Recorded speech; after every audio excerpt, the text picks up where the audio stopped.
Storytelling is one invaluable ingredient for connecting with your ideal audience and for getting them to really join you and emotionally invest in what you do.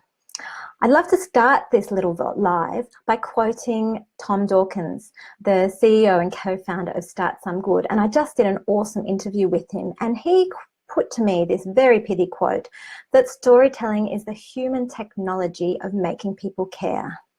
And that's exactly right in a business context and in a cultural context. Storytelling has been around forever. It's how we connect with each other, we share ideas, we start to understand each other across different generations, different cultures, different experiences. We entertain, we spook out, and we do all sorts of awesome communication and learning across our stories. And this has happened forever. In business, it's equally powerful, but we've got to make sure it's really brief and pithy and strategic, because let's face it, not everyone has time to listen to Arabian Nights or a long commute to really engage with the ins and outs of what you've got to offer.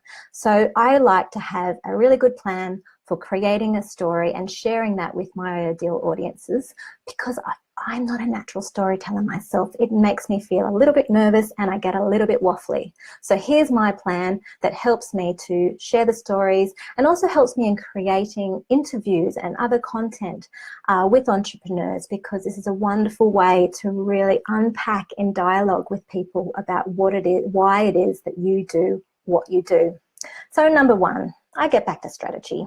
Why is it that you do what you do? Why is this story important to be told?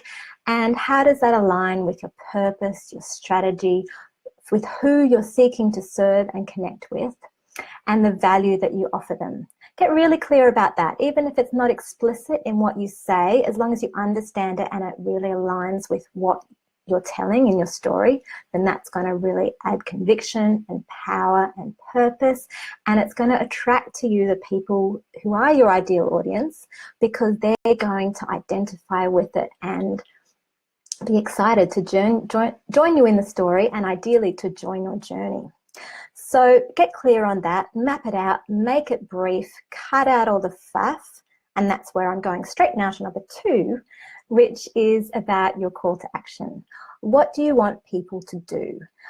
Do you want them to buy a product, or do you want them to gain some awareness or some appreciation of what you do? Do you want them to recommend or to get in touch? It doesn't have to be an obvious investment. It doesn't have to be a sales pitch, but be clear with yourself and make it clear to your audience what it is that you'd love them to do.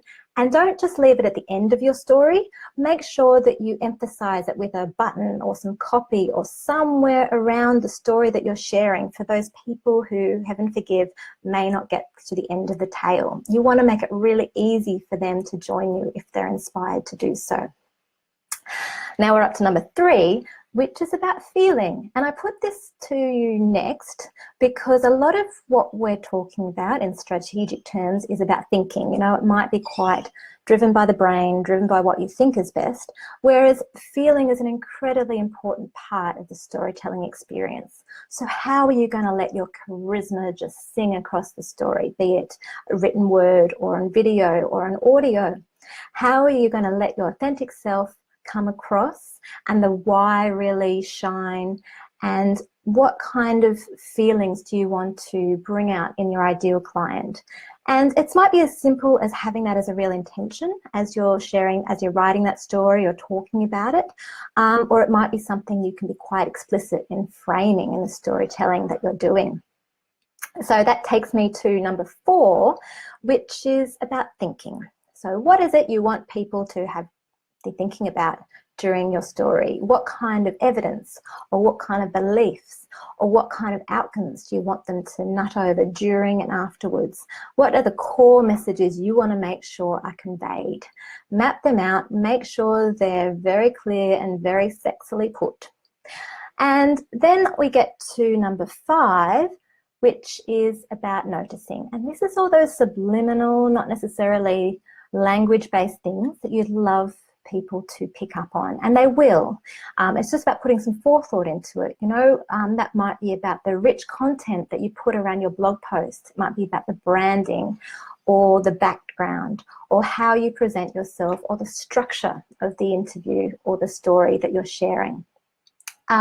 So this can be quite a subtle thing, but it's worth having some thought about, and it doesn't have to be perfect, but it's something that you can work towards as your business develops, so that that real subliminal messaging is really in line with your why and the story and the call to action, so that people are just so attracted and compelled by the story that you're sharing. And number 6 is practice. As I mentioned, it doesn't have to be perfect, but every time you share your story, every time you connect with your ideal audience and you engage that kind of two-way dialogue in whatever channel that it is, that story becomes richer and your understanding becomes deeper, and people get to know you more and to like and connect and to trust you more. And the story gains momentum, and hopefully with that practice, you too will gain clarity around why it is what you're doing, and people will be joining you in that journey. They'll be investing, they will be sharing, they will be with you and supporting you in the business that you are creating. So I hope these tips are useful, and I've summarized them below, and I'd love to hear about the stories that you shared and why it is that you do what you do. Thanks.